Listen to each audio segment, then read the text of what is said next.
ইয়াবা ট্যাবলেট বোঝাই লরির ধাক্কায় মৃত্যু এক পুলিশ কনস্টেবলের। মৃত জওয়ানের নাম উজ্জ্বল বরা। ঘটনা অসম ত্রিপুরা সীমান্তের চুড়াইবাড়ি ওয়াচপোস্ট এলাকায়।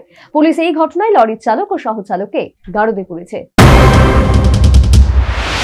ত্রিপুরা অসম রাজ্যের সীমান্তের চুড়াইবাড়ি ওয়াচ পোস্ট পুলিশের এক কনস্টেবলের মর্মান্তিক মৃত্যু।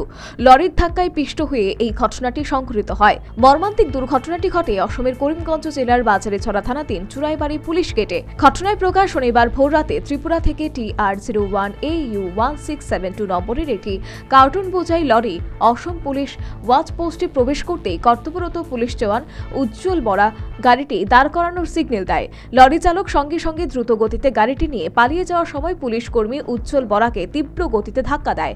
এতে ঘটনাস্থলে রক্তাক্ত অবস্থায় জাতীয় সড়কের উপর লুটিয়ে পড়ে। পরে অন্যান্য পুলিশ কর্মীরা তাকে প্রথমে মাকুন্দা হাসপাতালে নিয়ে গেলে সেখানে তার অবস্থার অবনতি হওয়ায় শিলচরের উদ্দেশ্যে রওনা দেয়, কিন্তু শিলচরে পৌঁছানোর আগেই তার জীবনদীপ নিভে যায়।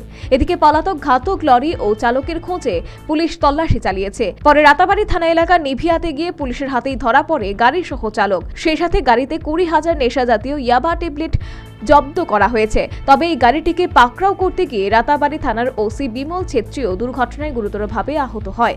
তাছাড়া পালিয়ে যাওয়া লরিটিও দুর্ঘটনার কবলে পড়ে। পুলিশ চালক ও সহচালক গিয়াসউদ্দিন ও অভিজিৎ শব্দকরকে আটক করে আদালতে সোপর্দ করেছে। Bureau report, news vanguard.